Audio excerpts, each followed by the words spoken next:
I'm Dr. Vishwanath Gowriah. I'm consultant pediatric pulmonologist. So today I'm going to talk about cough, which is the most common and most worrying symptom in the pediatric age group, and that is the one of the common reason why the pediatricians send the patients to see a pulmonologist because the child is coughing for a long time, and the parents also start getting worried about the cough. So today let me take through why the child will cough and what are the basic principles we look into and what is the management strategy for the cough in general. So let me start with what is cough. The cough is a protective reflex. It comes from irritation of the airway. So there is something which is irritating the airway apart from the air, so which normally should go into the lungs. So if something is irritating the airway, then you start coughing to clear the airway. Say for example, this is the airway and these are the two lungs. If the child who is having a lot of mucus go in the back of the throat and get into the airway, that irritation of the airway is what make you to cough, so that the lungs remain clear. If the child is not coughing, for example, for whatever may be the reason, then I worry more, because all the mucus will start getting into the lungs and accumulate in the lungs, become like a second infection, like a bacterial pneumonia or any chest infection to common example. So it is good to cough, but we need to treat why the child is coughing rather than chasing the cough. So to say a few things, the commonest problems in the child to have a cough is repeated viral infections. So why it happens? So let me explain this way. One, in the children there are two glands which protect the body. So they act as soldiers. One is the tonsils, which is in the back of the throat. The second one is called adenoids, which is in the back of the nose. These two organs actually protect the body, acting as a soldier to the children's airway up to 7-8 years of age.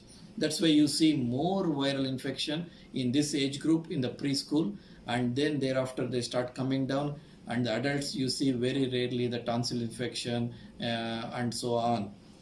So mainly with the viral infections, these two glands protect the body, then they produce more secretion, and that secretion or the mucus or the bulgum will start going in the back of the throat, and this is the airway or Casabavaya. This is Murray or the foot tube or the esophagus.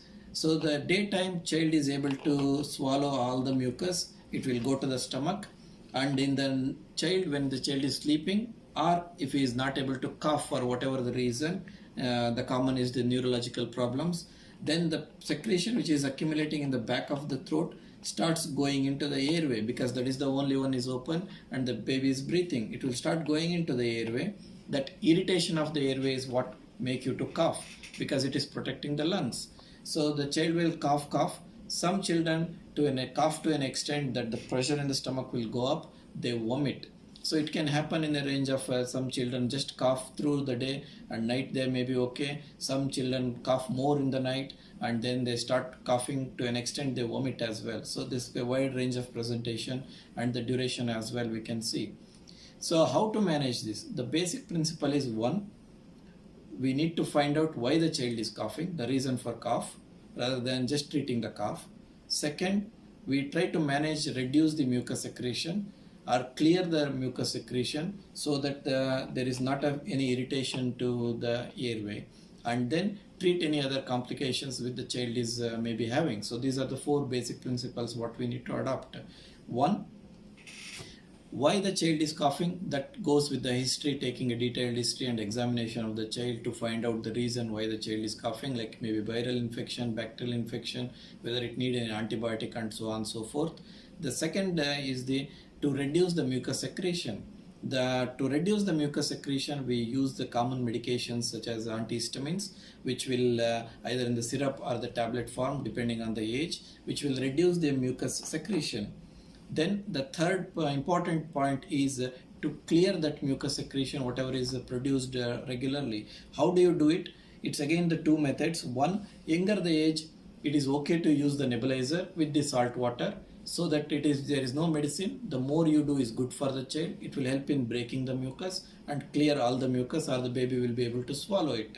The bit older child, I'm very happy to advise for the steam inhalation, which is like boiling the water, put the salt in it, and you can use the albus oil or the mint oil, 1 or 2 drops, or even Vicks, which is commonly used, and cover the head with the towel and do the steam.